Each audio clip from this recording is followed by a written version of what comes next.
Imagina receber uma ligação da escola de luxo da sua filha e ouvir que ela simplesmente desapareceu no meio do dia. Sem rastros, sem celular, sem ninguém saber para onde foi. Agora, pensa no desespero de um pai milionário que larga tudo para encontrá-la. E quando finalmente consegue, se depara com uma cena que muda para sempre a forma como ele vê a própria filha. Antes da gente começar essa história, já deixa o like, se inscreve no canal e comenta aqui embaixo de qual cidade você está assistindo. Vamos lá. O telefone de Leônidas vibrou 3 vezes antes que ele o notasse. Estava numa sala de reuniões de vidro, cercado por telas, gráficos e gestores ansiosos, enquanto um contrato de fusão que valia alguns bilhões de reais borbulhava na mesa como se fosse um café prestes a derramar. Ele não atendia chamadas durante negociações. Essa era sua regra, sua marca, o cimento do império que construíra. Mas a tela exibiu Colégio Aurora, direção.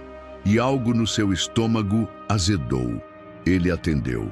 Senhor Leônidas, a Júlia não retornou para a aula após o intervalo. A voz era cortês, porém trêmula. Verificamos as câmeras e ela saiu pelo portão lateral às 10h12. Não voltou. Já acionamos o protocolo. Ele levantou-se sem pedir licença, derrubou a cadeira, derrubou também a ilusão de controle que carregava nos ombros. Localizem o motorista, quero as imagens, agora! Mandou mensagem para o chefe de segurança. Rastreio do celular, circuito da escola, pedágios, tudo. E como quem tenta segurar a própria respiração embaixo d'água, entrou no elevador com as mãos fechadas. Enquanto descia os 40 andares até a garagem, lembrava do último café da manhã com a filha.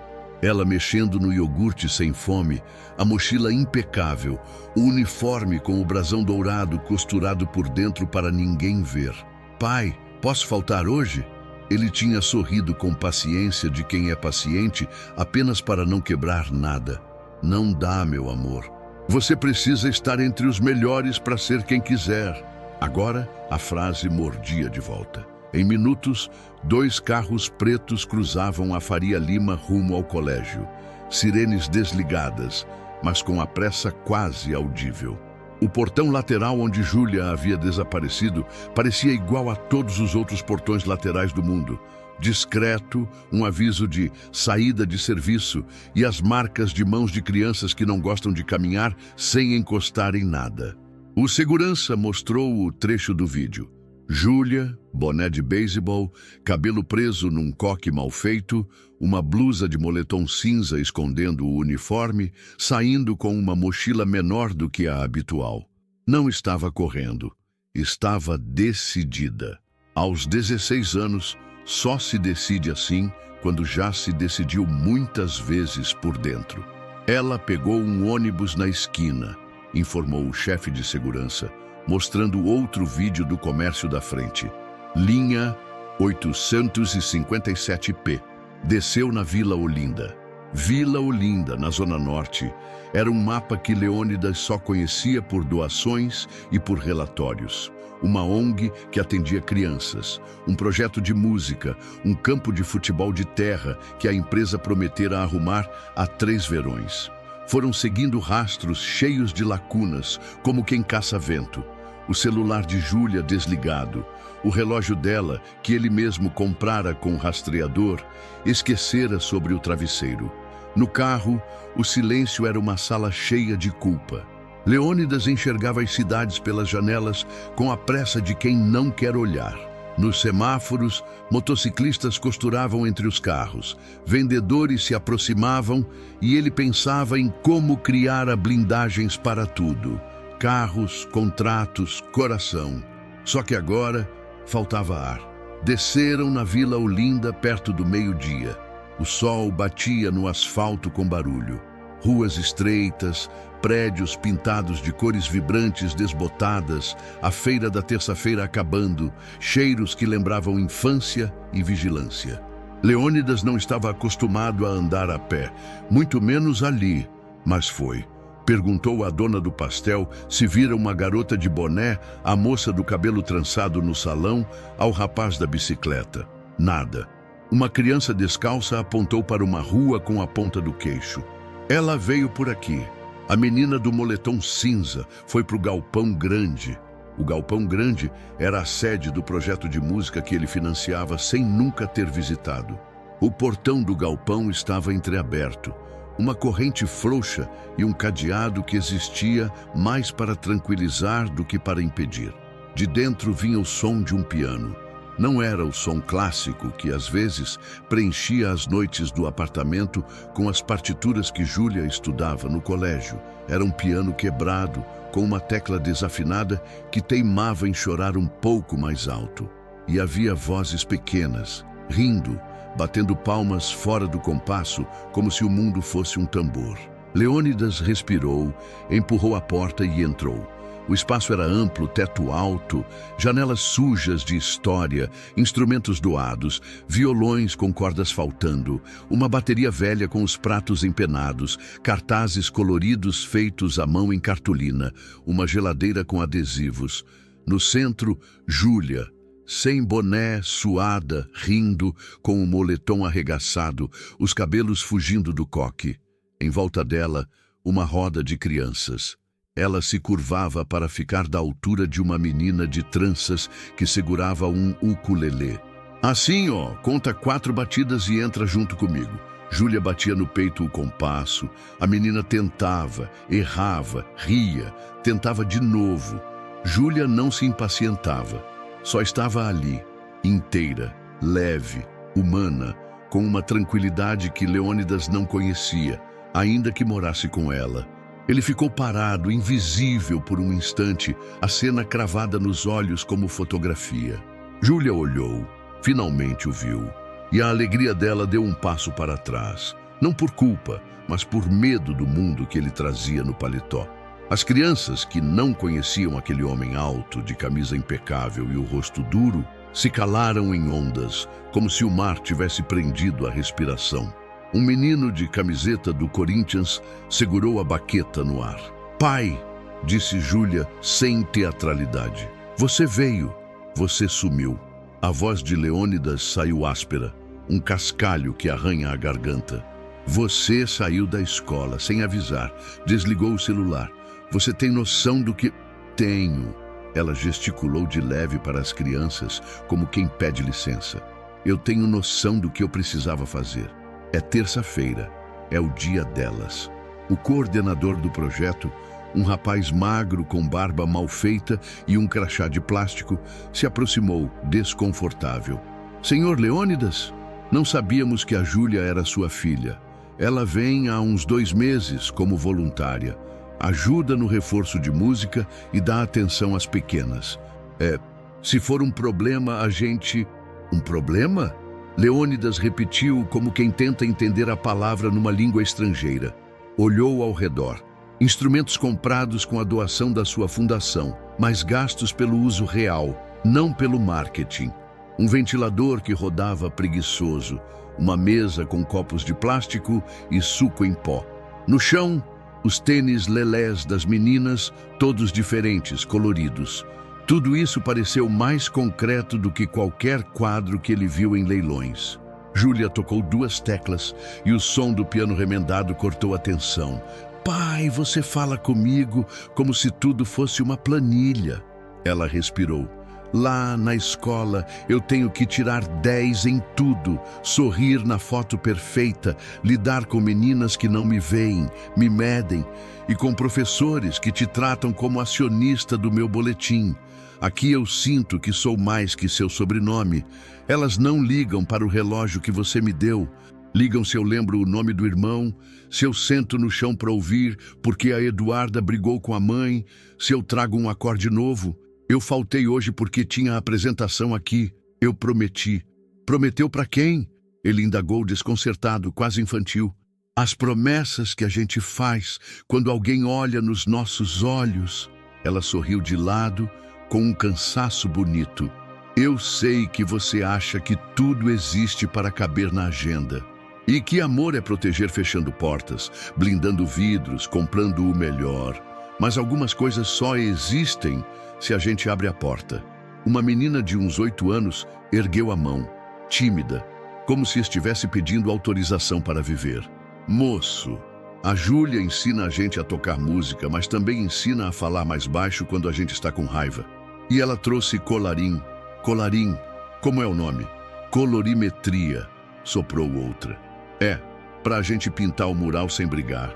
Hoje é o dia de pintar o céu. Leônidas ouviu pintar o céu e pareceu que algo cedeu dentro dele. O coordenador apontou para a parede ao fundo do galpão. Um mural inacabado corria de ponta a ponta. Figuras simples, mãos dadas, casas, um rio, um campo de futebol, notas musicais se transformando em pássaros. No lado esquerdo, ainda em esboço, lia-se toda terça um pedaço do céu. Júlia havia desenhado as primeiras nuvens com giz branco. As crianças coloriam as bordas. Eu devia te punir, ele disse, mas o tom já não era de ameaça. Era um reconhecimento impotente de quem percebe que perdeu um mapa antigo. Eu devia te levar de volta, agora. Se quiser, a gente vai. Ela respondeu sem desafio. Mas antes, deixa eu terminar com elas. Falta pintar o sol. A Aurora sempre foi seu colégio preferido para mim, porque tinha o nome de nascer do dia. Aqui, eu aprendi que o sol também nasce onde a gente acende. Ela apontou para uma lata de tinta amarela aberta, um pincel improvisado. Leônidas respirou, olhou para o relógio por reflexo e não viu a hora. Viu o vidro refletir um homem cansado de ser forte. A cena que o atravessou não foi apenas a filha tocando para crianças que talvez não tivessem outro instrumento além da própria voz. Foi a constatação de que aquela era a primeira vez, em muito tempo, que ele a via sendo ela, sem se ajustar ao sonho de ninguém. A cena fez ele querer sentar, e ele, que detestava parecer frágil, se sentou. Ensina, ele disse. A palavra saiu mansa, como algo que não pede recibo. Ensina como é que pinta o sol. As crianças se entreolharam e o mundo voltou a respirar. Júlia mordeu o lábio para esconder um sorriso que teimava em nascer e entregou o pincel maior para o pai. Primeiro a gente marca o círculo, mas aqui a gente não usa compasso. A gente usa um prato. Alguém pega um prato? Uma menina saiu correndo para a cozinha. Leônidas levantou-se devagar, terno escuro no meio da tinta, e segurou o prato com cuidado. Júlia posicionou no canto alto do mural e segurou com ele. Agora, devagar, contorna. Não precisa ser perfeito. Se ficar torto, a gente chama de sol de fim de tarde. Ele contornou como quem descobre a mão que não sabia usar. A tinta amarela cheirava a escola, a festa junina, a tempos em que o relógio não mordia. As crianças batiam palmas quando uma gota quase caía e ele salvava com o pincel numa risadinha nervosa. Quando terminaram o círculo, Júlia pegou um pincel menor e desenhou raios que se abriam como pálpebras. Viu? Agora bate o vento. Vento? Ele perguntou. É quando todo mundo sopra junto. Júlia fez um gesto e o grupo soprou com a força da imaginação, espalhando risos, espalhando o tempo. Por um minuto inteiro, os milhões fora daquele galpão pareceram uma coisa pequena, uma pedra no bolso.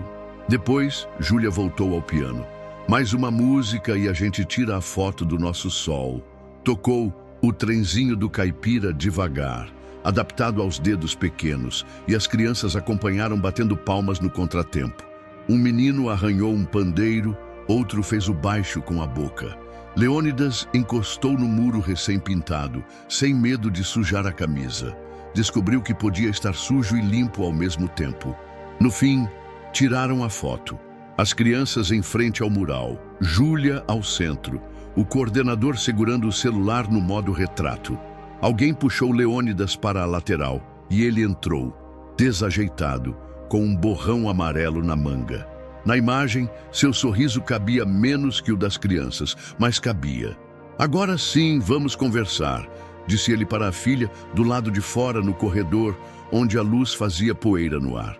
Sem gritos, sem planilha. Eu devia ter te contado, ela admitiu. Mas eu tinha medo de você achar que isso era perda de tempo, que caridade não entra na faculdade. Não chama de caridade. Ele pediu. E a própria surpresa desse pedido lhe deu um susto. Chama de compromisso. Eu prometi para mim mesmo que te daria o melhor. Só que confundi melhor com mais caro. E confundi proteção com distância. Ele passou a mão nos olhos, como quem desfaz um nó. Se você quiser ficar no Aurora, fica. Se quiser mudar, a gente pensa. Mas seja onde for, terça-feira é de vocês. E eu quero vir uma vez por mês. Não para foto, para aprender a pintar o vento. Júlia, que sempre fora mais silenciosa do que o pai, abraçou-o com os braços manchados de guache. Você não precisa ser perfeito, ela sussurrou, devolvendo sem maldade as palavras que sempre ouvira dele. Se ficar torto, a gente chama de fim de tarde. Ele riu. Riu pela primeira vez naquele dia, como quem encontra um objeto antigo que achava perdido.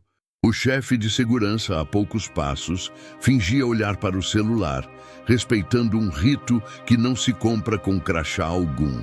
Vou cancelar a reunião da tarde, disse Leônidas, e a frase parecia uma conquista. E vou mandar arrumar aquele ventilador antes que ele decole. E comprar cordas novas de violão e pratos de bateria. E se vocês quiserem, posso trazer um professor amigo meu para ensinar edição de som. E... Calma, Júlia interrompeu sorrindo. Antes de trazer, pergunta. A gente faz roda e decide. Aqui as coisas nascem devagar. Ele assentiu. O homem mais impaciente da Avenida Larga entendeu de um jeito miúdo e definitivo. Algumas coisas só valem quando pertencem a mais gente. No caminho de volta, passaram pela feira desmontada. Leônidas comprou por impulso um saco de mexericas. Júlia descascou uma e o cheiro cítrico tomou o carro. Faz tempo que a gente não come isso juntos, ela comentou. Sempre tem jantar com clientes, ou aula, ou trânsito. Que bom que o sol cabe num galpão e uma terça-feira cabe num bolso, ele disse, brincando de abrir a casca em uma espiral inteira, como fazia quando ela tinha 7 anos. Demorou um instante para perceber que falava para a criança e para a moça ao mesmo tempo. Quando chegaram em casa, a casa era a mesma, mas o ar estava diferente, como quando a chuva resolve parar no meio da tarde. No corredor, o relógio com o rastreador ainda sobre o travesseiro. Ele o pegou, o pesou na mão e depois o guardou numa gaveta. Chamou o motorista e disse que nas próximas terças o carro tomaria outro caminho. Mandou mensagem para o coordenador do projeto. Sobre o ventilador, já comprei 3 novos. Sobre minha presença, peço a roda. Recebeu um emoji de sol. Na manhã seguinte, ao entrar no escritório, Leônidas convocou a equipe de comunicação. Tenho 2 novidades. A primeira, a fundação não vai patrocinar evento de foto, vai financiar manutenção, professores, custo invisível, os parafusos. A segunda, às terças, ninguém marca reunião comigo depois das 10. Escrevam isso onde todo mundo possa ver. Alguém perguntou se não era ruim para a imagem da companhia. Ele respondeu que era bom para a imagem do homem que ainda tenta caber dentro. No fim de tarde, Júlia lhe enviou a foto do mural. Ele ampliou com os dedos, como quem alonga um instante. O sol amarelo ocupava o canto inteiro, os raios bagunçados, lindos, as crianças felizes, a filha no centro com o olhar manso. Nosso céu de terça, escreveu ela. Ele digitou devagar. Promessa vista, promessa cumprida. E toda vez que o elevador descia com pressa, que o contrato urgia, que a sirene muda do mundo chamava por sua antiga armadura, Leônidas lembrava do prato contornando o sol e das crianças soprando o vento. A cena que o fizera parar naquele galpão, a filha no meio de uma roda que não pedia nada além de presença, era também a cena que dali em diante fazia ele respirar. Porque às vezes o que some da escola não é a aluna. É o pai que a escola levou. E quando o encontra, se reconhece. Não é milagre, é terça-feira, é um pedaço do céu.